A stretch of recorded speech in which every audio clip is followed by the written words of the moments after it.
Shalom à tous. On se retrouve sur Midreshet Yehuda Manitou, comme chaque jeudi, avec le Rav Ackerman. Parashat Vaishlach, c'est l'ange d'Ésaü et l'affrontement qui se trouve à la frontière. Bechavod.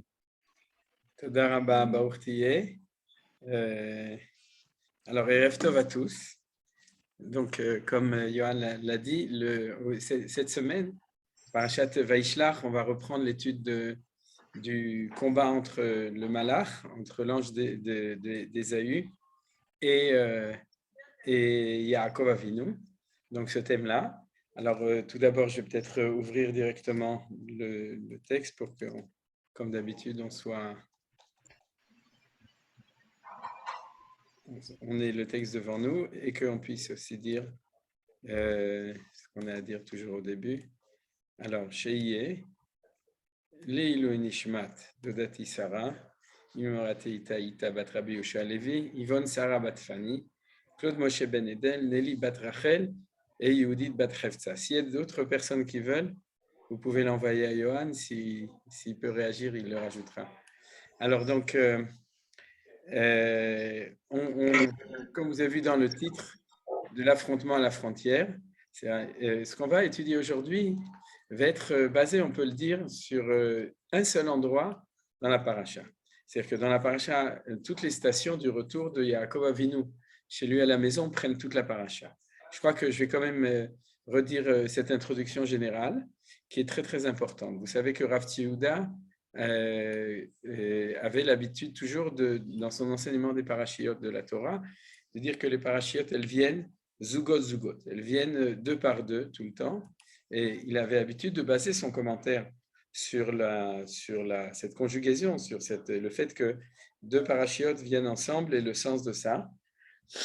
Et la paracha de la semaine dernière et la paracha de cette semaine, c'est obligatoire. Pourquoi ?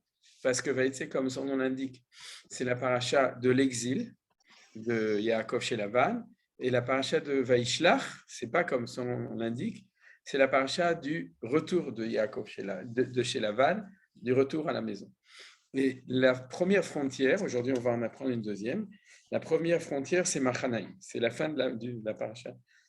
La semaine dernière, le dernier verset qui dit Vaikra Shema Makom Ahu Machanaïm, il va l'appeler les deux camps. Pourquoi ? Parce que, dit Rashi, il y a le camp, le Machané des anges de Chutz Laaretz qui l'avait accompagné jusqu'à maintenant, qui l'accompagne, et il y a le Machané des anges, le camp des anges d'Eretz Israël qui viennent le recevoir. C'est comme si en fait, il passait la frontière, il recevait sa Teudat Toshav Roser, pas Olé, c'est-à-dire Yaakov Vinu, il était en Israël, mais de résident qui revient à la maison. Donc, c'est la première frontière du passage.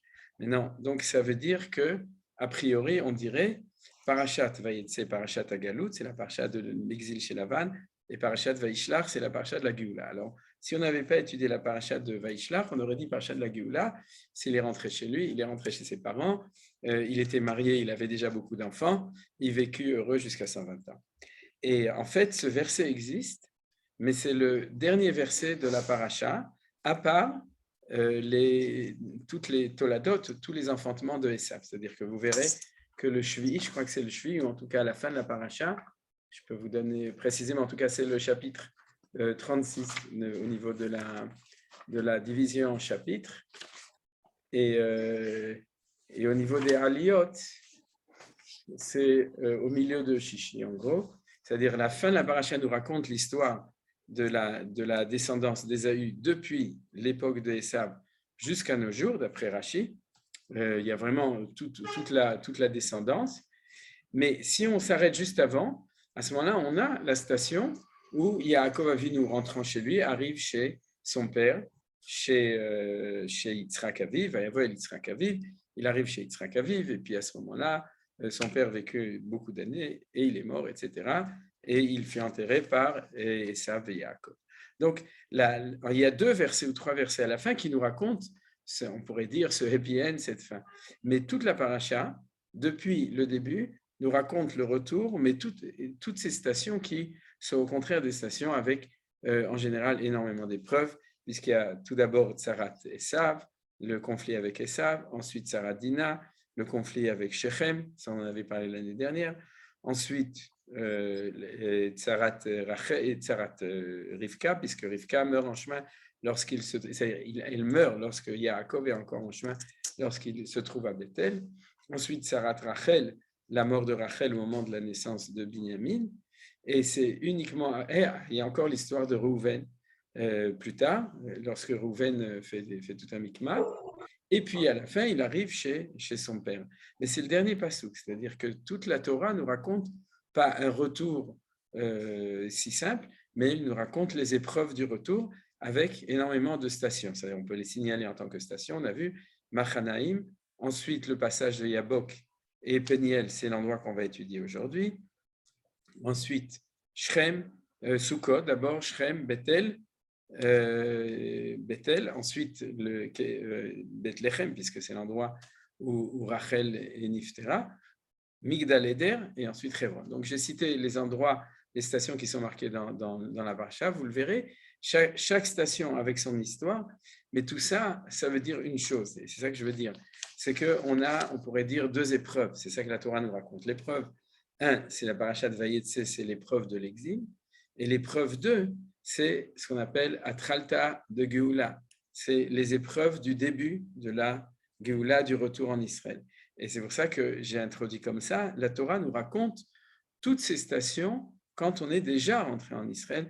C'est-à-dire le fait que le retour en Israël se fait progressivement avec énormément de stades, de passages, chacun avec ses difficultés jusqu'à ce qu'on arrive à ce qu'on appelle aujourd'hui la Géoula Shlema, c'est-à-dire la rédemption complète. Alors, vous savez que tous les Shabbats, au Beth HaKnesset, on dit « Barech et Medinat Israël, Reshit Smechat Geulatenu », c'est-à-dire on prie pour que l'État d'Israël, qui est le début, la Géoula, soit béni, ce qu'on appelle la Tralta de Géoula.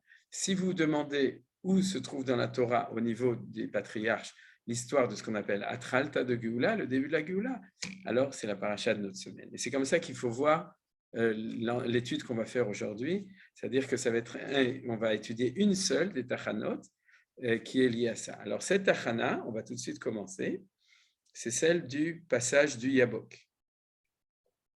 Regardez, on va commencer.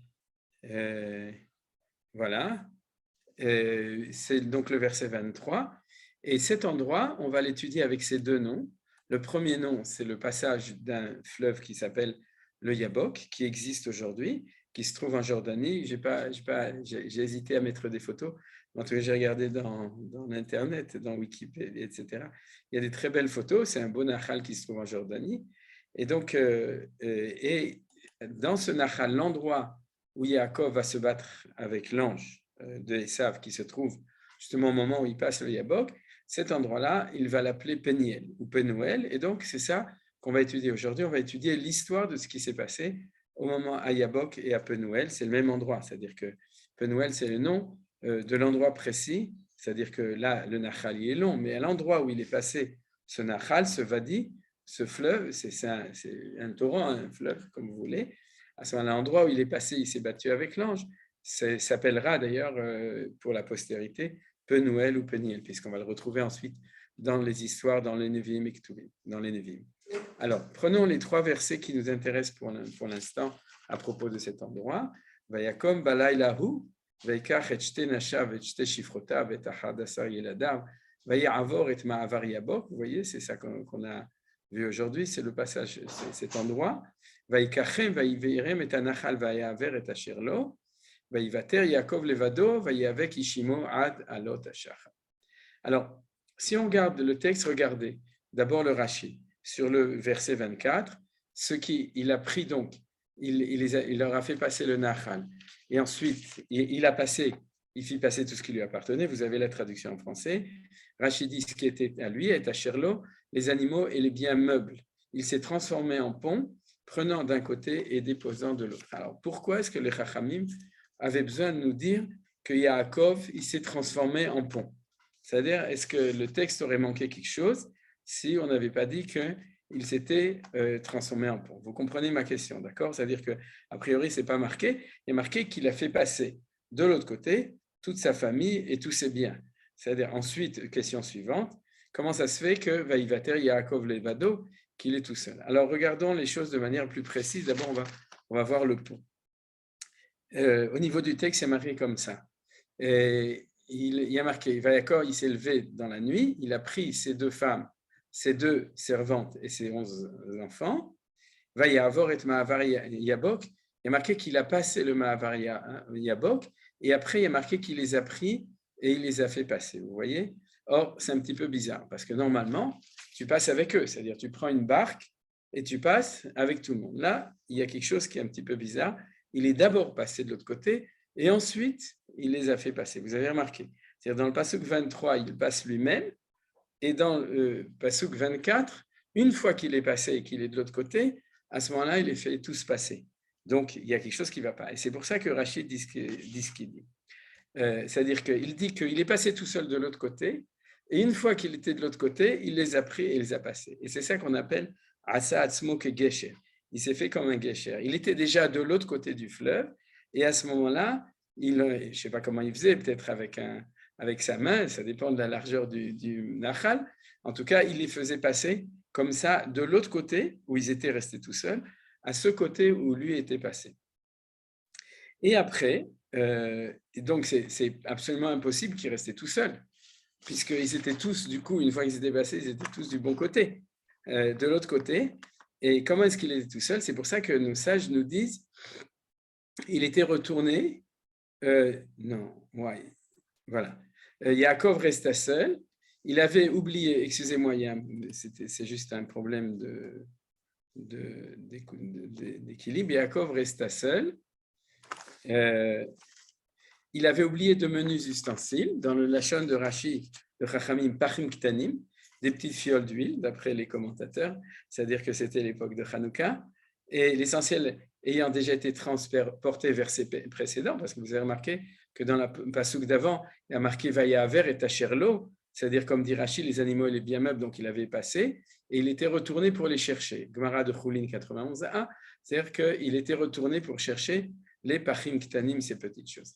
Alors, on voit très bien que c'est obligatoire, c'est-à-dire que pour comprendre qu'il est resté tout seul, c'est qu'il est repassé de l'autre côté du Nachal Yabok. C'est-à-dire, vous avez compris, tout d'abord il est passé tout seul, ensuite il a fait passer tout le monde de l'autre côté, et ensuite il a laissé tout le monde de l'autre côté, et il est retourné de nouveau du premier côté. Alors, on voit bien que si la Torah nous raconte ça en 3 psukim, c'est quelque chose de très important dedans. Alors, je vais tout de suite vous dire la clé de tout cela d'après ce que je comprends. C'est que, en fin de compte, la frontière décisive du passage entre Eretz Israël et entre la Galoute et Eretz Israël, c'est à ce moment-là. C'est-à-dire le Ma'avar Yabok, c'est la frontière entre la Galoute et Eretz Israël de manière précise. Et je dirais plus, on va voir que c'est le passage entre le nom de Yaakov et le nom d'Israël, entre la Galoute et la Géoula, entre Chutz La'aretz et Eretz Israël. C'est-à-dire c'est un passage qui est extrêmement important. Ce n'est pas n'importe quoi, et c'est pour ça que la Torah insiste sur la manière dont les choses se sont faites. Juste il y a quelques minutes avant, j'ai en effet, au niveau du passage de Chutz La'aretz avec Eretz Israël, je me suis dit, je suis obligé de regarder où c'est le Ma'avar, où est-ce que c'est le Nachal Yabok, et vous pourrez vérifier aussi, vous, dans les encyclopédies aujourd'hui, on les cherche dans l'Internet, c'est la frontière entre le pays de Ammon et le pays de Sichon, Melech HaEmori. C'est-à-dire que c'est la frontière entre, en effet, au niveau de la terre d'Eretz Israël, entre ce qui appartenait à Ammon, qui ne nous appartient pas, comme vous le savez, et Eretz Sichon ve'og, c'est ce qu'on a conquis en premier, à l'époque de la Torah, déjà à l'époque de Moshe Rabbeinu, quand on est rentré en Eretz Israël, ce qu'on appelle Ever HaYarden HaMizrachi, l'autre côté du Jourdain, la Transjordanie, qui nous appartient, là où se trouvaient les tribus de Gad, de Ménaché et de Reuven. Reuven, Gad et la moitié de la tribu de Ménaché. Alors, en effet, mais géographiquement, lorsque Yaakov passe cette frontière, il rentre dans le pays d'Israël, il rentre dans la première partie du pays d'Israël qui s'appelle la terre de Sichon et de Og. C'est ça, donc sa première station qu'il a là. Et maintenant, quel est le point qui est à mon sens le plus important? C'est que, si vous voulez, il aurait pu faire passer tout ce qu'il avait dans le Pasuk 24, en les poussant par derrière ou en les accompagnant. Mais en fait, quand nos sages nous disent qu'il s'est transformé en pont, c'est qu'il amène tout le monde en Israël alors que lui se trouve en Eretz Israël. C'est-à-dire que la force qui justifie le fait de ramener tout le monde, elle vient de Eretz Israël en elle-même. Elle ne vient pas d'une force de pousser de l'extérieur depuis la Galoute, mais elle vient d'une force qui vient de l'intérieur de Eretz Israël. Traduction des choses, c'est que la force de rentrer en Eretz Israël, de rentrer à la maison, ce n'est pas une motivation de s'enfuir de là où on s'enfuit, mais c'est une motivation de revenir là où on est censé revenir, Bémet, on doit revenir sur Eretz Israël, et c'est la force de Eretz Israël qui, comme un aimant, qui attire. Et ça, c'est la profondeur du sens qu'il s'est transformé en pont, vous comprenez? C'est-à-dire qu'il les a tous amenés, mitor, de l'intérieur du fait que lui était déjà en Eretz Israël. Donc, il a fait quelque chose qui n'était pas logique.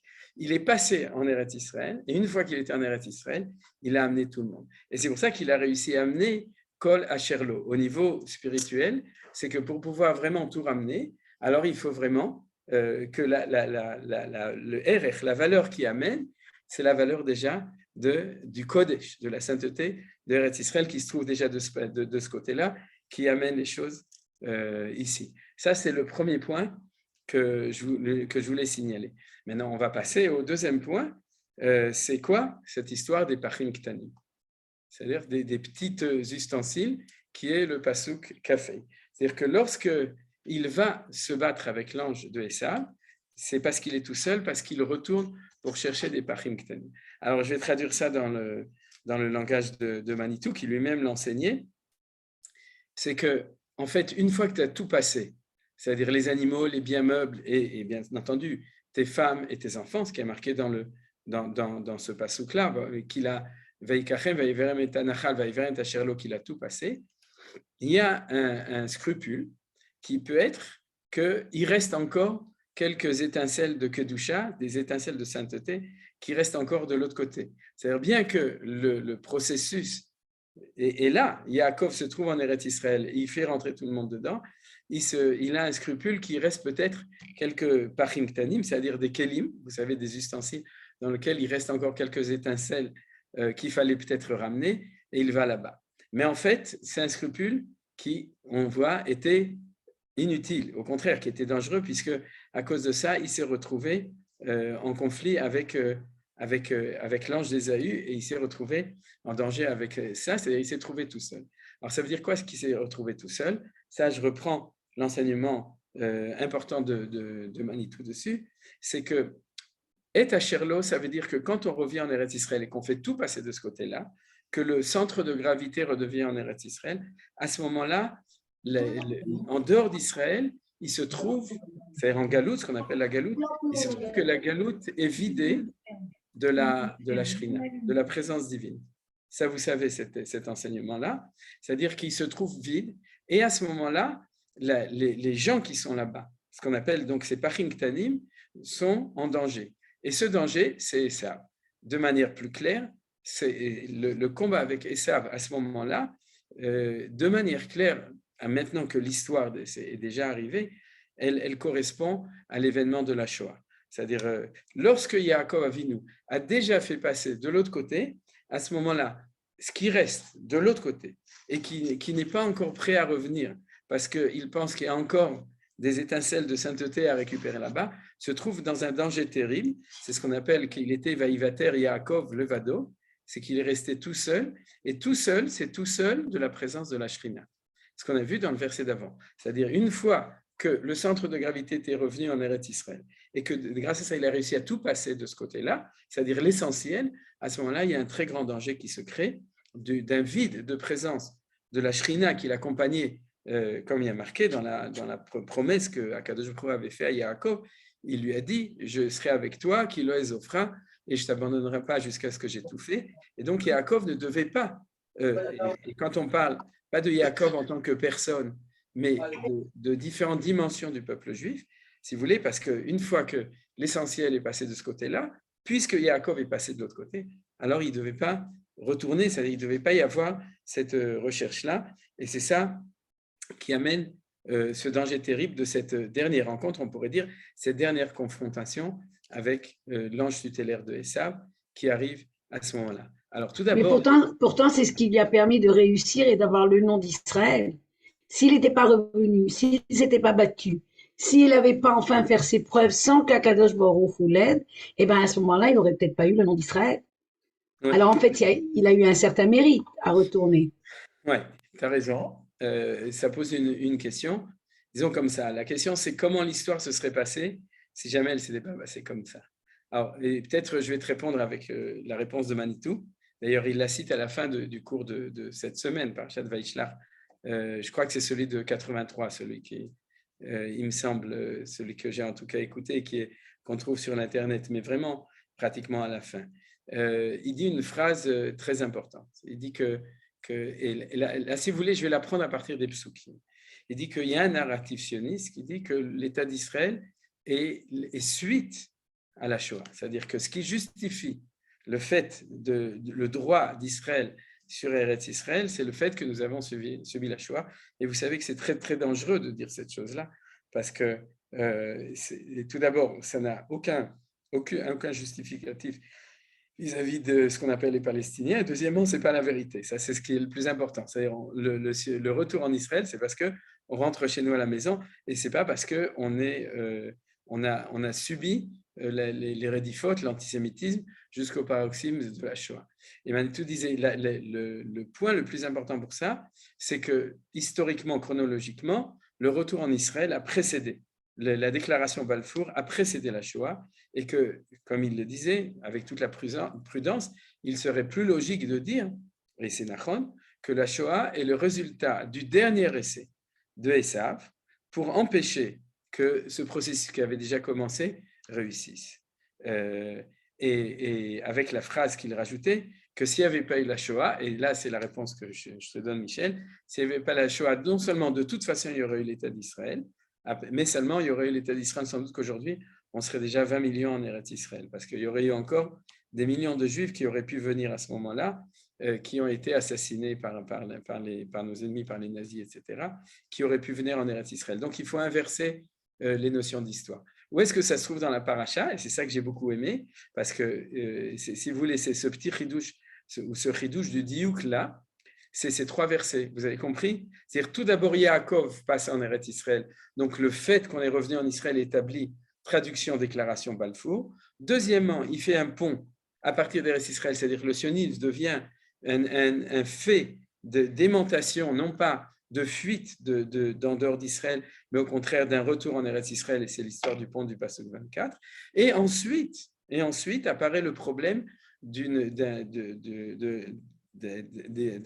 galoute, c'est-à-dire d'une réalité en dehors d'Israël, où se trouvent encore des Pachim Ktanim, c'est-à-dire tout le monde n'est pas encore arrivé en Eretz Israël, malheureusement, malgré le fait qu'à ce moment-là, vous vous souvenez, les frontières s'étaient ouvertes, et comme tout le monde n'est pas encore arrivé, alors il y a une situation très grave qui est comme ça. Alors, je finis la réponse à ta question, Michel.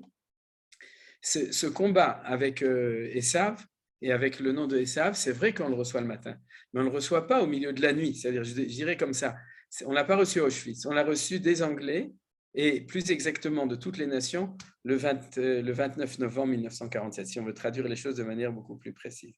C'est-à-dire 2 ans après la Shoah, en 1947, au moment où le temps était arrivé, comme dit l'ange, renvoie-moi parce que le temps de l'aube est arrivé, et à ce moment-là, il lui dit, je ne te renvoie pas jusqu'à ce que tu m'aies béni, et il l'a béni à ce moment-là. Alors c'est plutôt comme ça au niveau des correspondances qu'il faut voir les choses. Alors, j'espère que je t'ai répondu, Todarabah, pour l'opportunité de préciser les choses à propos de ces 3 psukim et du diouk au niveau de l'ordre de ces 3 psukim-là. Alors, maintenant qu'on est arrivé à ça, on va arriver à la suite. C'est quoi la suite? C'est que cet endroit-là, donc on a appelé, ce que je voulais dire, j'étais en train de penser à quelque chose d'intéressant. C'est que vous savez que dans la déclaration Balfour, les Anglais nous avaient donné, ou la Société des Nations nous avait donné les 2 côtés du Jourdain, la Jordanie, la Cisjordanie et la Transjordanie, ce qu'on appelle Shte Gedot la Yarden. C'est-à-dire que la frontière d'Eretz Israël à ce moment-là se trouvait au Ma'avar Yabok. C'est-à-dire, c'est ce que je suis en train de penser maintenant. Pas exact, il faut être plus précis parce qu'ils étaient même prêts à donner le pays de Ammon et de Moab qui était plus au sud, mais d'une certaine manière, la frontière se trouvait à ce moment-là en Transjordanie. Et puis ensuite, l'histoire a fait ce qu'elle a été, et parce que d'ailleurs, on n'est pas revenu en Bechoma, on n'est pas revenu en masse, et donc pour l'instant, on n'a que... Non, c'est vrai qu'on a récupéré en 67, on a commencé à récupérer la Transjordanie, puisque on a déjà Ramat Agolan, on a Chispin, on a le Shabbat Manitou, et comme c'est la Transjordanie qu'on a récupérée à ce moment-là, c'est pour ça que les Arabes, ils sont devenus en transe depuis ce moment-là, parce qu'ils se sont dit, on ne peut pas les laisser comme ça. Donc, maintenant, ce qu'on va voir, c'est l'endroit de Penuel. Regardez, c'est cet endroit dont on a parlé maintenant. Alors, on va lire en vitesse de nouveau le texte que nous connaissons, en gros, c'est le combat entre Yaakov et Sarosh el Esav. Où ça commence, excusez-moi. Et voilà. Vaïvater Yaakov levado, ça on a vu. Donc il s'est battu jusqu'au matin. Adalot hashachar, ce dont on a parlé maintenant. Et Vayar kilo yachollo, je lis en vitesse parce que c'est très court. Vaiga bechaf yericho vatekaka berech Yaakov beavko imo. Vayomer shalcheni ki ala hashachar. Vayomer loe shelachacha kim berachtani. Vayomer elav ma shemecha. Vayomer Yaakov. Vayomer lo Yaakov yamer ot shimcha.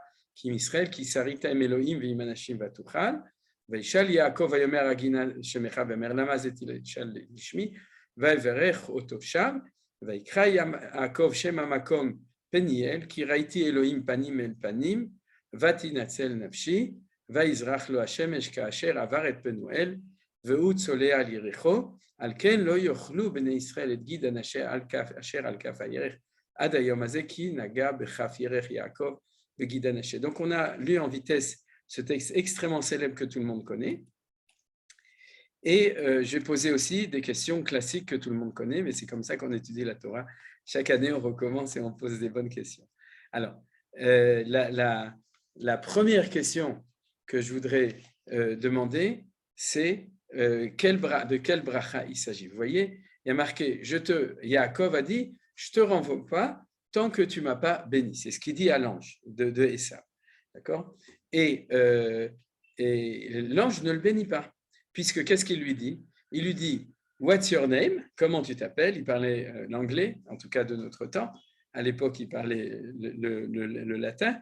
Et il dit « Comment tu t'appelles ?» Et il a dit « Je m'appelle Yaakov. » Il lui dit « Non, maintenant, tu ne t'appelleras plus Yaakov, tu t'appelleras Israël. » Mais ce n'est pas une bracha. D'un autre côté, c'est marqué, regardez après, Vaishal Yaakov emer agina nama shemecha, vamer lamazeti shalishmi, c'est-à-dire que Yaakov il a dit, alors dis-moi comment toi tu t'appelles. Et là on a une réponse aussi énigmative, mais on ne va pas en parler aujourd'hui. Rashi en parle, je n'ai pas cité le Rashi, qui dit que l'ange refuse de donner son nom à Yaakov. Il lui dit, toi, ce n'est pas ton problème, mon nom, on ne pose pas ce genre de questions aux anges, c'est-à-dire qui tu es pour poser ce genre de questions. Mais il y a marqué Vaïvarech Otosham. Qui a béni qui ? C'est l'ange. Donc, il y a deux choses. Il y a le fait qu'il lui a changé de nom, et ce n'était pas la bracha, d'après le pshat de la Torah, et le fait qu'ensuite, 2 versets après, dans le verset 31, il y a marqué, non, le verset 30 par contre, il y a marqué qu'il a béni. Alors, c'est quoi cette bracha ? Il n'y a pas marqué qu'est-ce que c'est que cette bracha, vous voyez ? Et on nous dit qu'il l'a béni, mais une bénédiction de l'ange de Ésaü, c'est quelque chose qui est intéressant. On devrait savoir qu'est-ce que c'est que cette bracha. Maintenant, il y a une deuxième question, c'est qu'il y a marqué Vayevechoto Sham, qu'il a béni là-bas. Qu'est-ce que ça nous change ? Où est-ce qu'il l'a béni ? Pourquoi c'est important ? Et ça nous renforce dans l'obligation de comprendre quel est cet endroit. Alors, on a déjà parlé au niveau du Ma'avar Yabok, avec la frontière, donc c'est très important, c'est-à-dire que dès qu'il passe la frontière, qu'il établit son identité d'Israël, à ce moment-là, comme je l'ai dit, la frontière entre la Galoute et la Géoula, en tout cas le Atralta de Géoula, qui est la Transjordanie, à ce moment-là, il le bénit. L'endroit géographique est important. D'ailleurs, vous remarquez que dans la traduction en français, ils se sont trompés, ils ont marqué « il le bénit alors ». Et ce n'est pas du tout Cham, c'est une situation géographique et pas temporelle. C'est-à-dire le mot « alors », il n'est pas bien, il faut dire qu'il a béni là-bas. Alors, bien entendu, le nom de Pniel est important pour comprendre où c'est, mais alors je vais quand même reposer les questions. Quelle est cette bracha? Pourquoi l'endroit est important? Ensuite, pourquoi est-ce que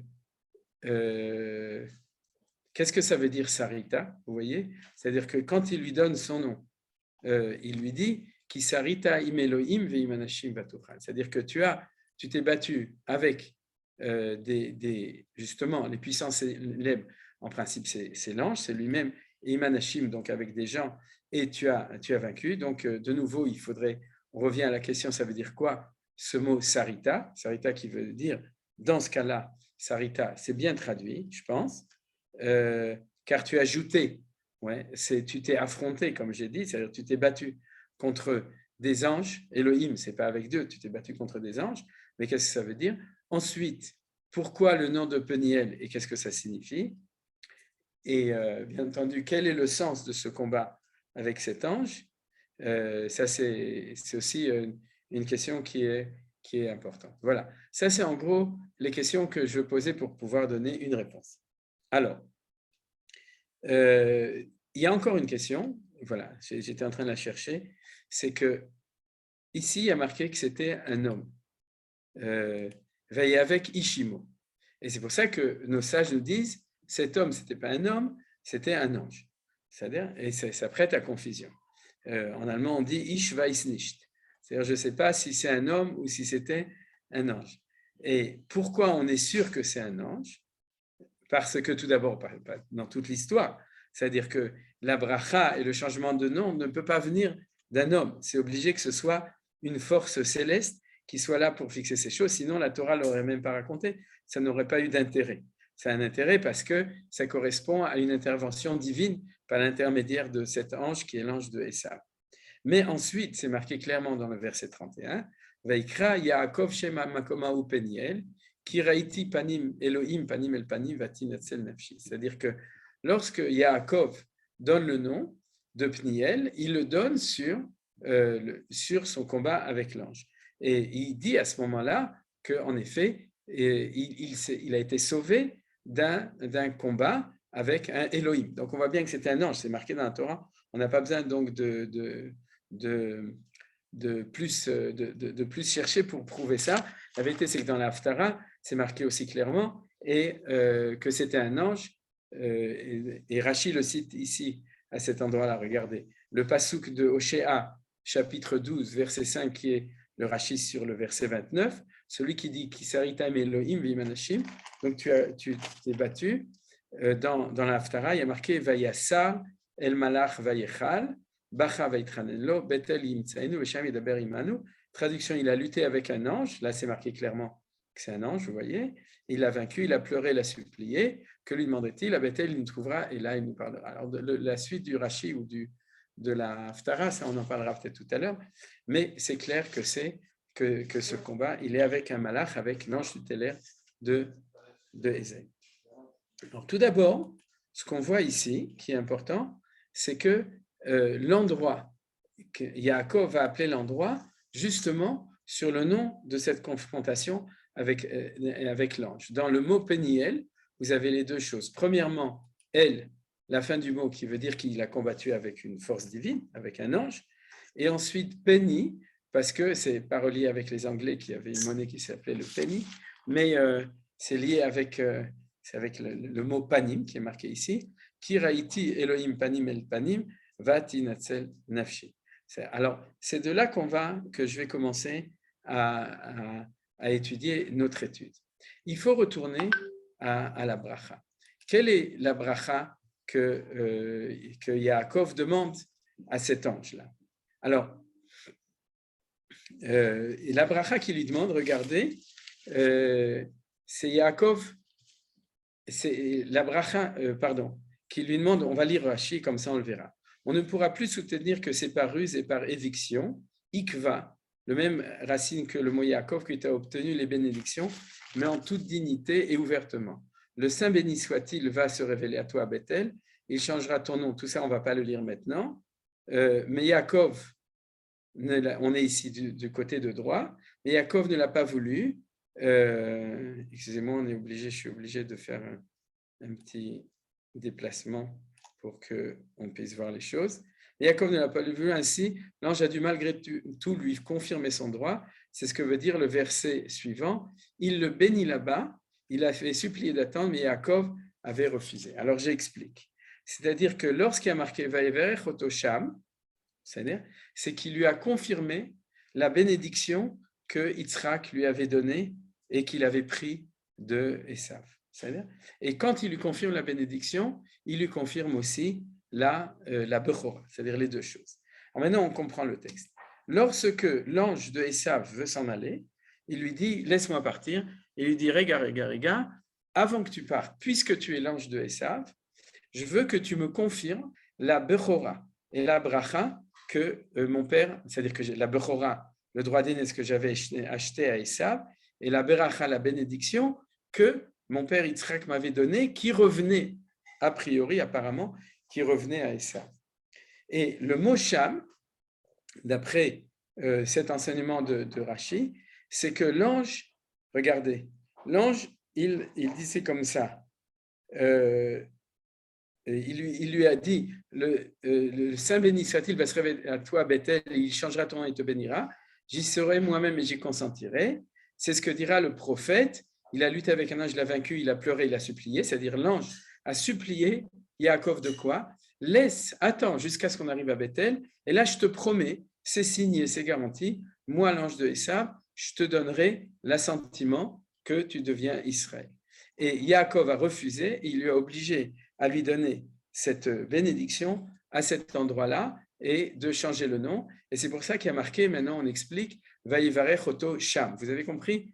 Le Sham, c'est là-bas et pas à Bethel. Maintenant, j'explique complètement les choses. Là, je donne une deuxième réponse, un deuxième élément qui va nous permettre de mieux comprendre les choses. Je vais faire une petite synthèse de tout ce que j'ai vu, tout ce qu'on a vu jusqu'à maintenant à propos de cela. C'est que, comme je disais, a priori, cet ange qui est l'ange de Esav, il lui demande une bracha et il lui change le nom. Et ensuite, on dit qu'il lui donne la bracha là-bas. Alors, qu'est-ce qui s'est passé? C'est que la bracha et le changement de nom, c'est la même chose. C'est quoi? Ou c'est deux points qui sont complémentaires. La bracha, c'est de là que ça commence, c'est la reconnaissance par Esav. Maintenant, je dis Esav et pas forcément l'ange de Esav. La reconnaissance de la suprématie d'Israël. C'est-à-dire qu'Israël n'est plus Yaakov, qui veut dire celui qui talonne, qui est au niveau du talon, mais c'est celui qui va revenir à la tête, qui va devenir à la tête. Et lorsque l'ange le reconnaît, à ce moment-là, c'est ça qui lui donne comme beracha. C'est-à-dire la bracha, c'est-à-dire tu ne t'appelles plus Yaakov, celui qui est à la traîne, tu t'appelles Israël parce que tu as combattu et tu as gagné, mais ça veut dire que tu deviens à la tête. Et traduction, tu reçois la bracha d'être l'aîné et d'être celui qui reçoit la bénédiction de Yitzhak. J'espère que j'étais assez clair dans le lien entre les deux choses. Sinon, je le reprends encore une fois. C'est-à-dire qu'il y a deux éléments. Il y a la reconnaissance de ce qui s'est passé. Et une fois que l'ange de Esav reconnaît ce qui s'est passé, de facto, il reconnaît la suprématie de Yaakov par rapport à Esav. Et donc, automatiquement, le nom de Yaakov devient Esav. Or, comment est-ce qu'il a sa suprématie? Parce qu'il a vaincu l'ange de Esav, qui s'arrêta im Elohim ve'imanashim vatucha. C'est-à-dire, il y a un élément, un tout petit élément, qui est pourquoi est-ce que l'ange aurait voulu attendre jusqu'à Bethel et que Yaakov Avinu ne veut pas, il lui demande de le faire immédiatement. C'est-à-dire quoi immédiatement? Il veut que maintenant, quand il passe la frontière, que maintenant soit fixé qu'il y a reconnaissance et qu'il change d'identité, qu'il change de cette identité à cette identité. Voilà. Alors, le point qui est important dessus, c'est la notion de panim el panim. Ça veut dire quoi, panim el panim? Vous voyez, parce que c'est le point essentiel, maintenant qu'on a appris tout ça, c'est que Yaakov va traduire le fait que devenir Israël, se battre avec l'ange, recevoir la reconnaissance de son identité, alors ça s'appelle panim el panim. Alors, j'explique les choses. C'est que jusqu'à maintenant, il était le talon par rapport au panim. Je vais expliquer ça de cette manière-là. Au niveau de la Kabbalah, vous savez qu'il y a une notion de panim el panim et achor be'achor, achor be'panim, panim be'achor. Alors, j'explique les choses. Dans les interrelations, il y a un langage dans la Kabbalah qui dit qu'il y a des notions qui s'appellent le face-à-face, panim el panim, qui est au niveau de la Kabbalah un élément extrêmement positif, le panim el panim. Et puis, il y a achor be'achor, c'est quand on se tourne le dos. Et puis, il y a panim be'achor et achor be'panim, c'est-à-dire qu'il y en a un qui est en face, qui est à la face, et l'autre qui est l'achor. Alors, je vais traduire les choses de cette manière. Lorsque Yaakov s'appelle Yaakov, c'est Esav qui est à la tête. C'est-à-dire que la tête et les pieds, maintenant, on va le faire de cette manière-là. Le talon par rapport à la tête, c'est le achor par rapport au panim. Vous me suivez? C'est-à-dire le panim, c'est la tête, c'est comme on dit, c'est ce qui est devant, et l'antithèse qu'on appelle le achor qui est derrière, ça peut être ou le derrière de la figure, c'est à l'horizontale, ou bien le ekev, le talon, à la verticale, c'est-à-dire entre la tête et les pieds, on a le panim et le achor, c'est-à-dire ce qui est au début et c'est ce qui est à la fin. Et on va tout de suite voir des psukim qui vont confirmer cette chose. Vous comprenez? J'espère ce que je suis en train de dire. Alors, qu'est-ce qu'il lui dit? Il lui dit comme ça, on appelle ça Peniel, parce que jusqu'à maintenant, moi j'étais le talon, c'est-à-dire j'étais derrière, à l'arrière, et toi tu étais le panim Esav pendant tout le temps donc d'exil, où il y a cette situation-là, et maintenant, sauf, on s'est retrouvé dans un face-à-face, c'est-à-dire, mais ce face-à-face, c'est l'affrontement entre les deux. Alors, c'est le titre, en fait, si vous voulez, c'est le titre que j'ai donné, la frontière, l'affrontement à la frontière, le jeu de mots de l'affront, c'est-à-dire, c'est que quand tu es panim dans un combat, alors en français, ça s'appelle tenir tête ou s'affronter avec quelqu'un. C'est le front ou la tête, etc. C'est-à-dire d'être en face de lui et ne plus être derrière lui en lui tenant le talon, en le talonnant, mais au contraire, c'est ça qui a marqué. Le Orach Chaim HaKadosh, c'est ainsi qu'il explique ce verset-là qu'on est en train d'étudier. Rashi l'explique de cette manière, mais de manière sans insister dans le passou qu'on a vu avant, qui s'arrêta. Tu as combattu. Alors ce combat, ça veut dire que cette rencontre entre Yaakov et Esav, quand je dis Esav, c'est l'ange, c'est le moment où l'identité de Yaakov change de Yaakov, talon, à Israël, qui combat, donc qui est Panim. Et c'est pour ça que ça s'appelle Panim el Panim. Ce nom de Peniel, c'est Panim ou le Panim, c'est la face de Yaakov contre la face de l'ange de Esav. Donc c'est la confrontation, l'affrontement, et vraiment en face à face entre les deux. Cette idée-là, c'est que Israël, à ce moment-là, devient lui-même, si vous voulez, il devient lui-même à la tête. Il ne devient pas celui qui est au pied, mais c'est celui qui est à la tête. Alors j'ai pensé à une chose qui est intéressante dessus, on va regarder, c'est que le mot Israël, dans le mot Israël, il y a le mot Rosh. Vous voyez les 3 lettres du milieu du mot Israël, c'est les lettres de Rosh. C'est-à-dire que le mot Israël, vous savez qu'il y a énormément d'interprétations. Alors, je n'ai pas essayé de chercher, je m'imagine que ça se trouve dans les sources, parce qu'une interprétation comme ça, c'est obligé que ça se trouve, du mot Israël, c'est li Rosh, c'est-à-dire je suis moi pour moi, donc je suis à la tête. Et c'est ça qui se passe à ce moment-là, c'est-à-dire que lorsque à ce moment-là de l'histoire, Yaakov se trouve en face de Esav, il se trouve avec Rosh Barosh, c'est-à-dire que la tête d'Israël se retrouve à la tête avec, en fin de compte aussi. Mais qu'est-ce qui va se passer? C'est ce mouvement de balance qui va arriver, qu'on connaît. C'est quoi? C'est qu'après ça, nous, on monte à la tête et que lui, il retourne être au pied. C'est-à-dire, or, dans la Kabbalah, on dit que Esav représente le Nachash Akadmoni. Vous avez entendu parler de ça. C'est-à-dire que Esav, il est représenté, ou il représente à une certaine dimension ce qu'on appelle le serpent originel. Il n'y a pas de péché originel, il y a le Nachash, il y a le serpent originel. Et regardez ce qui est marqué dans Bereshit à propos de cela. Lorsque Akadosh Baruch Hu maudit le serpent, il lui dit comme ça, Veiva Ashit, donc une haine, je mettrai Bencha ou Ben Aisha ou Ben Zaracha ou Ben Zara, donc entre la descendance de ta descendance et sa descendance, interprétation Nachash Akadmoni et Esav par rapport à nous, ou Yeshufra Rosh, Vata Teshufenu Ekev. C'est-à-dire que toi, tu le mordras le serpent au Ekev, et lui, il t'écrasera sur la tête. Ça, c'est la traduction classique des choses. C'est-à-dire que l'homme va écraser le serpent en mettant son pied sur sa tête pour l'écraser, et par contre, le serpent va essayer de vaincre l'homme en lui donnant une morsure sur son talon, puisque le serpent ne peut pas s'élever, donc il est au niveau de la terre. Maintenant, il y a ici un remède, c'est-à-dire qu'au niveau du passage, au moment de la Géoula, Israël deviendra Rosh, Israël, Yesh, Li Rosh, et à ce moment-là, Esav redescendra au talon et sera Ekev.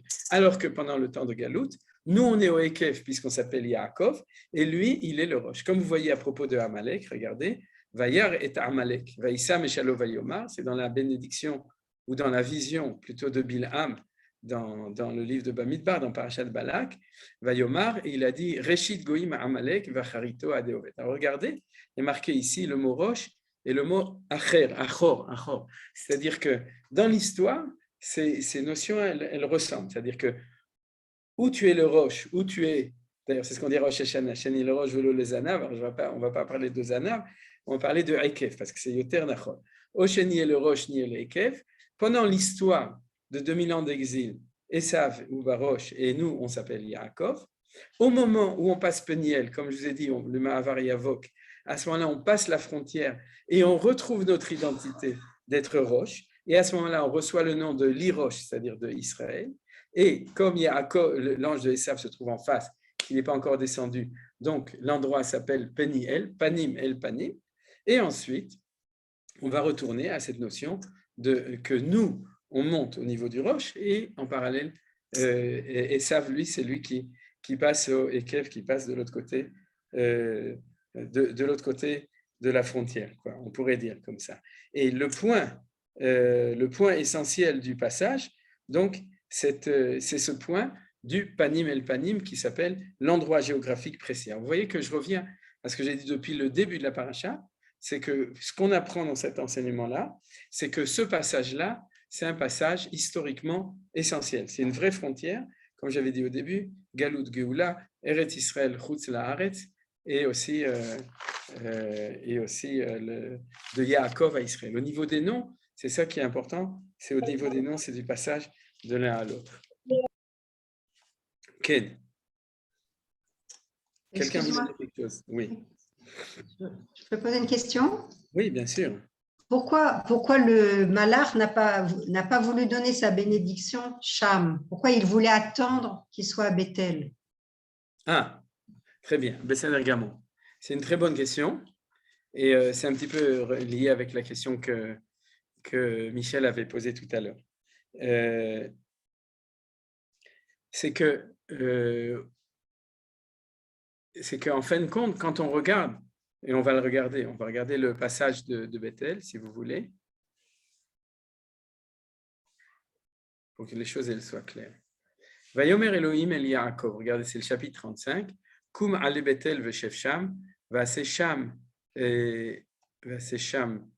mizbeach, lael anire elecha beberacha mipne esav achicha. C'est-à-dire, tu dois boucler la boucle par rapport à Esav là-bas. Vayomer Yaakov el beto vel kol asher imo, asiru et Elohei anechar asher betochechem v'itaharu ve'achlifu simnotechem v'nakuma v'naale Bethel vase sham mizbeach lael aone oti biyom tzarati v'yi madi bederech asher lachti. Donc, on va sauter ces psukim-là. Vayavo Yaakov luza asher beres Kenaan Bethel uvel chol ha'am asher imo vayven sham mizbeach vayikra lamakom el Bethel ki sham niglu elav Elohim bevorcho mipnei achiv. C'est-à-dire, si vous voulez, ces mots ils sont importants parce que il y a une boucle aussi qui se boucle à ce moment-là. Vatamot vora menek et Rivka vetikaver mitachad le Bethel tachat ha'alon vetikra shmo alon bachutz. Ça c'est encore un point qu'on n'étudie pas. Vayera Elohim el Yaakov od bevo mipadan aram vayivarech oto. Vamer lo Elohim shimcha Yaakov lo yikare shimcha od Yaakov kim Israël yeshemecha vayikra shemo et shemo Israël. Vayomer lo Elohim ani el Shaddai. Pere urve. Si vous me permettez, on lit tout ce qui s'est passé à Bethel. Regardez bien, ou en ivrite ou en français. Goy ou kal goyim yememecha umelachim mechalatzecha yetzeu.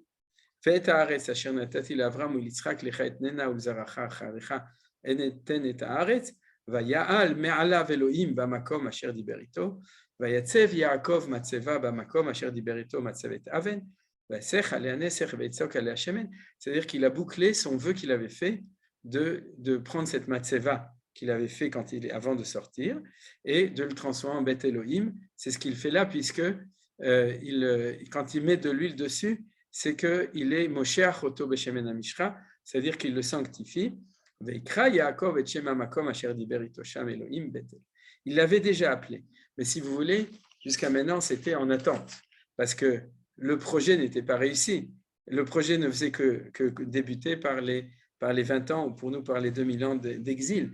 Et c'est uniquement à ce moment-là que le projet il a réussi. Or, qu'est-ce qu'on voit ici? Tout d'abord que Akadosh Baruch Hu, lui, répète la bracha qui est donnée à Abraham et Yitzhak de manière définitive. C'est-à-dire que c'est à ce moment-là que Yaakov réussit son projet par rapport à Akadosh Baruch Hu de devenir Yaakov Avinu, c'est-à-dire celui qui va engendrer le peuple d'Israël.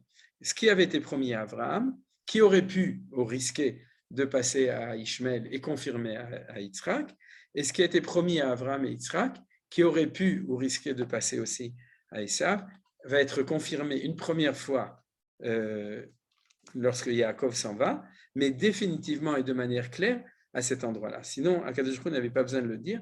Il lui dit, maintenant, tu as fini la boucle et bouclée, tu es devenu qui tu deviens. Et donc, il lui dit Père et Rouvé, donc il lui donne cette bénédiction de multiplication et le fait que, vous savez, c'est toujours la même bracha, la descendance et la terre d'Eretz Israël, l'Avraham, Israël, Yaakov, Zecha, eten ta'aretz hazot. D'ailleurs, le verset suivant, bien que Rachid dit qu'il ne sait pas ce que ça veut dire, sur Vael Malav Makom Asher Diber, il y a un autre endroit où Rachid dit, de là on apprend que Avot en el merkava l'ashrina. C'est-à-dire que les patriarches sont ceux qui sont le support dans le monde, à cette époque-là, de la Shrina. Et on apprend du Passouk 13. Donc vous comprenez que là, on a la complétude totale de la réussite du projet Avraham, Yitzhak et Yaakov. Ce qui a commencé à la création du monde et qui était en attente des patriarches va être effectivement fait.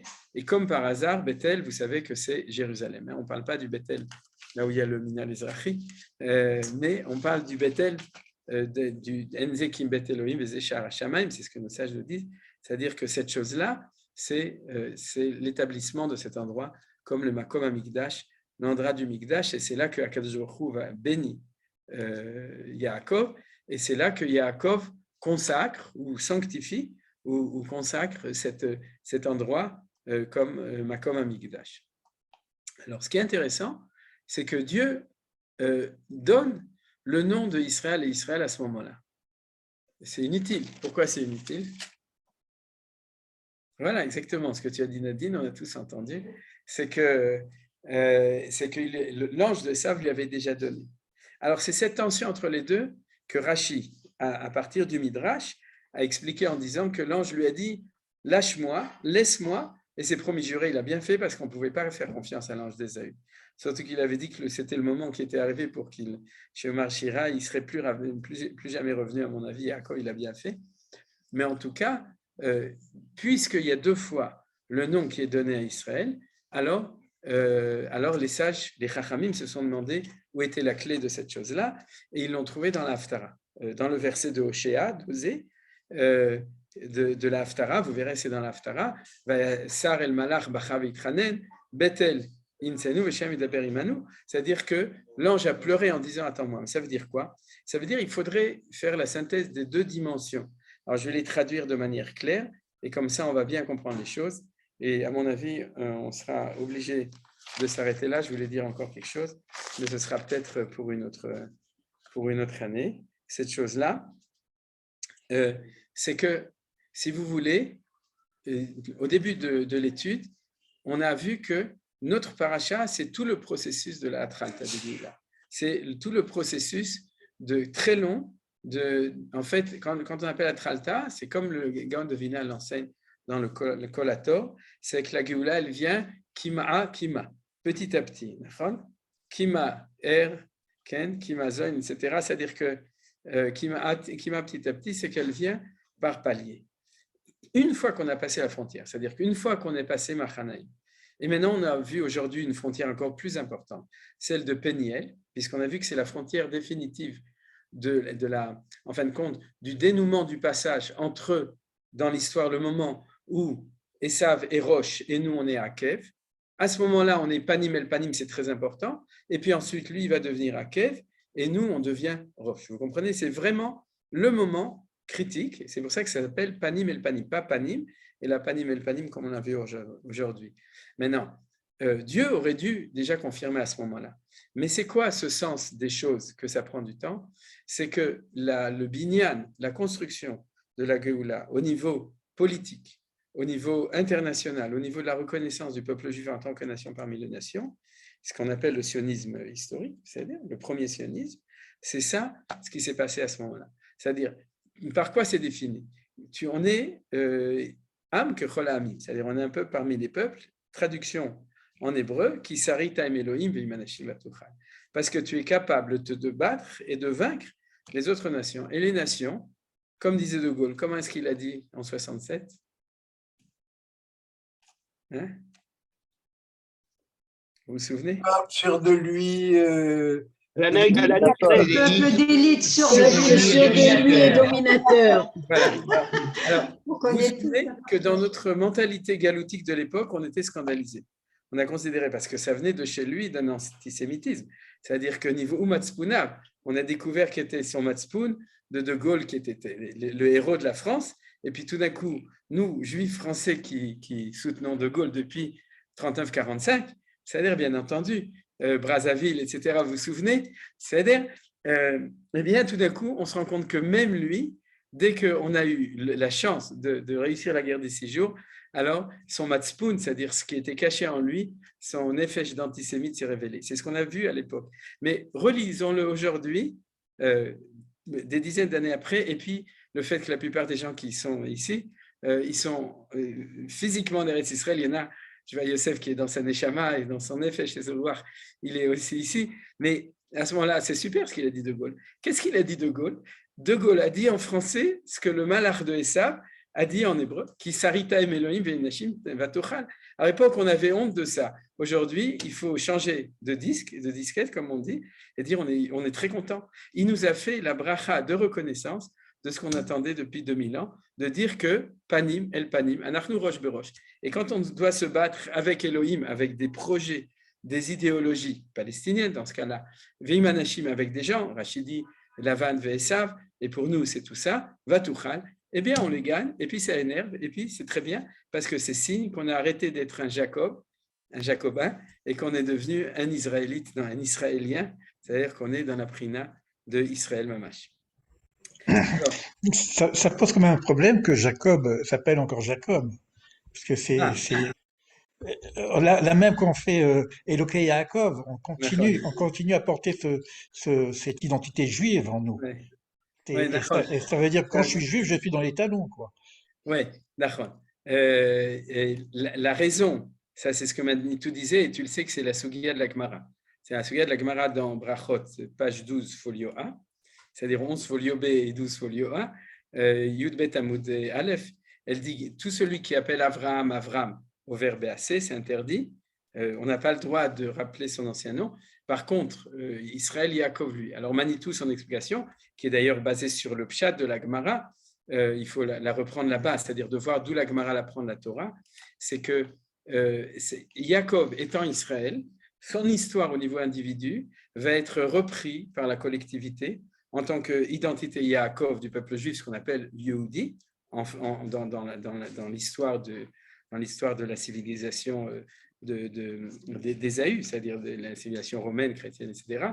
Alors, on n'appellera plus Yaakov, on l'appellera Yehudi, mais vous savez très bien, parce que vous l'avez vécu, moi je suis un peu plus jeune, je l'ai moins vécu que ceux qui sont un petit peu plus âgés, mais il fut un temps où dire juif, ça veut dire celui qui est le nez fourchu, qui tient le talon, qui est nul, qui se fait écraser, etc. C'est-à-dire c'est-à-dire que quand on parlait d'un juif, c'est-à-dire on parlait en fin de compte du sens de Yaakov, et que ensuite il y a aussi ce même passage, c'était le sujet du cours, qu'un beau moment arrive, un moment où on passe du nom de Yaakov au nom d'Israël. Alors pour revenir à cette double nomination, c'est très très clair. C'est-à-dire qu'il y a ce qu'on appelle Mashiach ben Yosef et Mashiach ben David. C'est-à-dire Mashiach ben Yosef, j'ai parlé de Atralta de Géoula, c'est la restitution de l'identité au niveau justement du combat par rapport aux autres nations, d'égalité dans les nations, de la reconnaissance des nations. Et ça, c'est le premier stade qui se fait immédiatement quand on passe la frontière. Maintenant, qu'est-ce que l'ange lui dit? L'ange, en fin de compte, lui dit, c'est très beau tout ça, seulement tant que tu ne seras pas redevenu au niveau spirituel Israël, et que on n'entendra pas que Akadosh Baruch Hu te donne la reconnaissance, moi non plus, je ne veux pas donner la reconnaissance. C'est-à-dire que je ne te reconnaîtrai en Israël, en tant qu'Israël, que quand Israël sera Israël au niveau rouhani, spirituel, comme elle l'est déjà au niveau du combat, au niveau Gashmi. Eh bien, Yaakov, il n'est pas d'accord. Vous comprenez? C'est-à-dire que Yaakov, lui, il dit non. Tout d'abord, il y a des stades, on n'est pas obligé d'attendre, et surtout, je ne sais pas si tu seras là-bas à ce moment-là.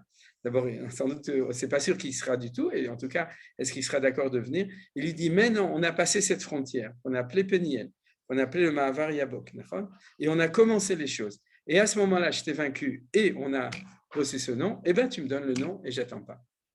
Mais ceci dit, pour nous, on sait très bien qu'on est dans l'attente d'une deuxième reconnaissance, celle de Akadosh Baruch Hu, qui se fait au moment où qui se fait à Jérusalem, au Beth Amikdash, là où il y a la Matzeva, et qui se fait avec la reconnaissance qui se fait avec la reconnaissance de l'identité des Avot, ce qu'on vient de voir sur Ani El Shaddai, Pré-Urvé, Gol Goïm, etc. Et à ce moment-là, ce sera, si vous voulez, non pas la Tralta de Géoula, mais dans le processus de la Géoula, un stade bien plus avancé, comme disait Manitou, depuis 1967, on est rentré dans ce stade du processus, c'est-à-dire de la restitution, et on le voit d'ailleurs dans les résultats des élections aujourd'hui aussi, et si Dieu veut, ça va avancer de plus en plus, c'est-à-dire au niveau de l'identité de l'État d'Israël, c'est-à-dire qu'on est de plus en plus avec l'identité spirituelle qui va de pair avec l'identité matérielle, c'est-à-dire les deux noms d'Israël, celui donné par Esav, et quand on parle d'Esav, donc c'est les nations pour nous, et celui donné par Akadosh Baruch Hu. Alors pour terminer, regardez ce qui est intéressant, c'est dans le Pasuk Yud Aleph, le Pasuk 11, quand c'est chez les Avot, Dieu il promet des enfants à Abraham, et il promet des enfants à Yitzhak. Vous vous souvenez? C'est-à-dire Ve'az Zaracha, Ke'afar, Kechol Hashama, Kechol Hayam, etc. Ta descendance sera nombreuse. Mais il lui promet qu'il sera heureux et il y aura beaucoup d'enfants. Ici, il y a un chidouche.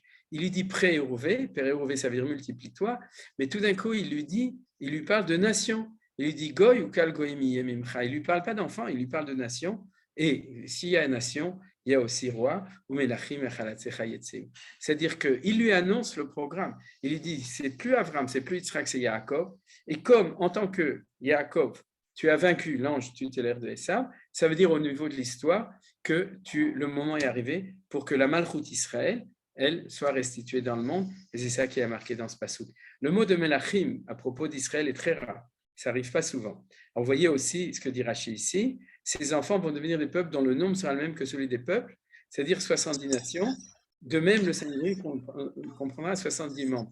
C'est-à-dire que ce ne sera plus l'histoire des Havot. C'est l'histoire d'Israël en tant que nation qui est la nation centrale par rapport aux 70 nations. Et ça, c'est cette notion de la Malchut Israël qui apparaît. Toda Rabba, je suis obligé d'arrêter là. Si Dieu veut, une autre année, on continuera. Jacques Barour, Toda Rabba Rav Ackerman. Je voulais te remercier parce que j'ai l'impression que tu reprends des thèmes qui sont connus, mais tu arrives à donner du volume, à descendre dans le texte, à donner plus de détails, à faire des chidushim, à rendre ça actuel. Et c'est magnifique de reprendre un enseignement connu et de le voir avec une nouvelle lumière. Et c'est ce que tu fais chaque semaine. Alors, Mamash Toda Rabba. Toda Rabba, je voudrais dire dans l'autre sens, je te remercie. C'est que la base de l'enseignement, en tout cas, tout ce que je vous enseigne, c'est quand même Manitou, c'est-à-dire la vision générale de Manitou.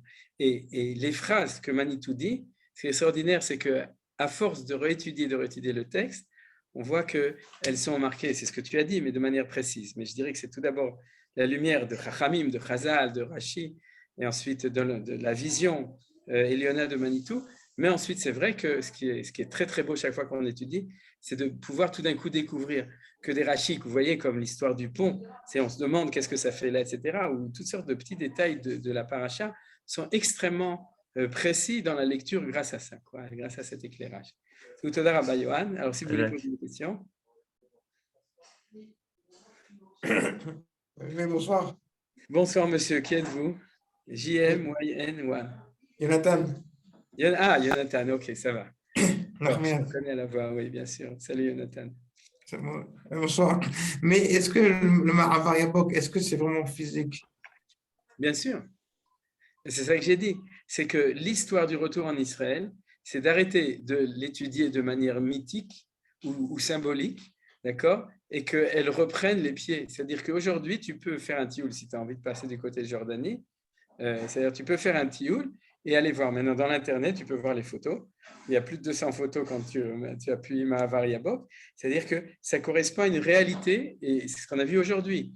La frontière, c'est une réalité géographique, une réalité historique et une réalité spirituelle tout ensemble. C'est le yichud de toutes les choses ensemble. C'est avant et après la bagarre, en fait. Voilà, exactement. C'est avant et après la bagarre. Et le diouk. Oui, oui. D'ailleurs, on dit que là-bas, il a oublié le Par Hashem. Ouais, c'est pour ça que quand à Hanouka, on s'appelle Café Jacob. Ah. Top, yalla, alors on continue. Parce que c'est Café Bekislev. Hein. Oui, Menachem, Ouais. comment expliquer le fait que la tête d'Esav se retrouve à Marpella? Tu as raison. C'est-à-dire que peut-être, c'est une bonne idée, peut-être que la notion de panim el panim, que j'ai traduit aussi par roche, c'est-à-dire que, et c'est important parce que tu as toujours roche vers Akev et panim vers Achor. C'est ce qu'on a vu dans les psukim, ça correspond les choses. Hein. C'est-à-dire, alors, de ce point de vue-là, je dirais que comme ça, ce combat de panim el panim, s'il a existé et qu'il n'y a pas eu automatiquement, uniquement, le fait que quand lui, il est roche, nous, on est Ekev, je parle en hébreu directement, et que quand nous, on est Ekev, c'est parce que lui est roche, et qu'il y a un roche beroche, c'est qu'il y a une valeur à ce roche aussi. C'est-à-dire, alors, ce valeur à ce roche, et c'est ce qu'on dit que dans chaque civilisation a quelque chose à amener dans l'histoire. C'est-à-dire la civilisation de Édom a quelque chose à amener. Son problème, c'est qu'il fait la séparation entre l'Église et l'État, c'est-à-dire qu'il coupe la tête. C'est-à-dire il laisse la tête d'un côté, et de l'autre côté, il met le corps, ce qu'on appelle dans la Gemara Psikreisha. C'est-à-dire, et donc, à propos des Ilchot Shabbat. Donc, peut-être que c'est pour ça que c'est ça l'exemple qui était donné, Psikreisha velo yamut. Et donc, c'est pour ça qu'il est enterré là-bas, parce que cette valeur-là, quand elle fait son bérour, c'est-à-dire qu'elle va être séparée de la Touma, de l'impureté de son corps, alors elle pourrait être enterrée dans la Marat à Marpella. Si vous allez à la Mehara, vous savez, il y a sur la droite avant de rentrer, ça Yohan, il va vous faire le CEO, il y a une salle où il y a marqué que c'est Kever Youssouf. Et donc les Arabes disent que c'est la tombe de Joseph. Or, ce n'est pas vrai, parce que Youssouf, il est enterré à Shrem. Et notre explication, c'est qu'ils se sont un peu idbalbelou, ils ont confondu Oussouf avec Youssouf. Oussouf en arabe, c'est ça, et qu'en effet, la base qui est enterrée, c'est Oussouf, c'est-à-dire la tête des œils. Intéressant. Bonjour. Youssouf. Je sais pas si tu connais le lien entre Pachim, entre Pach et Kaf. Il est sorti, il est boité du Kaf, de la hanche. Ce sont les mêmes lettres, mais elles sont inversées. Alors, je crois que c'est Alain Michel qui me l'avait dit. Il a dit que Yaakov était en recherche. Il recherchait à savoir si c'était des Pachim. Est-ce que le P est petit et le Kaf, la main est grande? Est-ce que la voix est petite? Il y a une grande ouverture. Ouais. Et il s'est rendu compte qu'il est ressorti avec sa descendance, et c'est l'inverse. Il est blessé parce que c'est des grands parleurs. Ouais. Pardon, le grand parleur et petit faiseur. Ah, il a fait. Et le tikkun de ça, il fait à Hanouka. Il a fait très très joli. Il le tient de qui, Alain Michel? Ah, je ne sais pas. Je sais pas. Il a été chez Manitou, alors ça devait être. C'est des Chazak ou Baruch. Il a fait. Est-ce qu'on connaît quelle jambe a été blessée, si c'est la droite ou la gauche? Non, peut-être. Moi, je ne sais pas. Je me souviens plus dans la Sugia, dans Guiden Haché, je me souviens plus qu'on en parle. Et au niveau de la halacha, je sais que je m'étais posé la question une fois, mais au niveau de et c'est clair que c'est un seul des deux. Netzar ou Od, quoi. C'est important. Voilà, c'est ça exactement. C'est exactement ça la question, c'est-à-dire à quel niveau est-ce qu'il a touché. Au niveau de la halacha, on doit enlever le guide des deux côtés. Hein. C'est-à-dire, c'est pour ça que chaque fois que tu finis de visiter un musée, Yohan dit n'oubliez pas le guide, parce que il faut pas. Il faut aussi s'occuper du guide. Mais tu as raison, c'est-à-dire, je me souviens que je m'étais posé la question, mais je ne me souviens plus. C'est-à-dire, est-ce que c'est celui de droite? La vérité, j'imagine que dans la pnimiout, on doit en parler. Si tu as une référence, tu me l'envoies et je l'enverrai à tout le monde. On m'a dit que c'est le guide anaché, on l'a traduit par guide pelvien, le nerf pelvien. Alors, il faut demander au médecin ce que ça veut dire, nerf pelvien. Voilà. L'oubli, c'est l'oubli, c'est le nerf de l'oubli. Quoi? Le nerf de Neshia, l'oubli, on m'a dit. Ah, Nachon, Kinashani. Tov, ça c'est aussi un sujet auquel il faudrait parler ensemble. Tov, alors je crois qu'on va s'arrêter là. Non, il y a le shiur de Rav Shaul David ou non? Ah, c'est une semaine sur 2, donc cette semaine, il n'y a pas de... Question, Menachem. Oui, d'accord. Ça dit que la déclaration Barfour, c'est quand Jacob passe la première fois le Yabok. Ensuite, on parlait de novembre 1947, quand les Nations Unies ont donné la terre d'Israël, enfin, ont voté l'accord. Ça correspond à quoi, 47? Quoi, 1900, tu parles dans le Passouk? Ben, oui. C'est le moment où les Nations Unies ont voté. Oui. Alors, ça correspond au moment où Yaakov oblige ça à lui donner le nom d'Israël, bien qu'il n'ait pas encore arrivé à Bethel. Ah, ok, d'accord. Et à ce moment-là, il va faire le Hallel, mais ça correspond à ça. C'est-à-dire, c'est à ce moment-là. Ok. Zéou, quelqu'un encore veut poser une question? Sinon, on s'arrête là. Alors, Shabbat Shalom. Shabbat Shalom. Et Bezrat Hashem, on se retrouvera la semaine prochaine. Le cours sera peut-être conjugué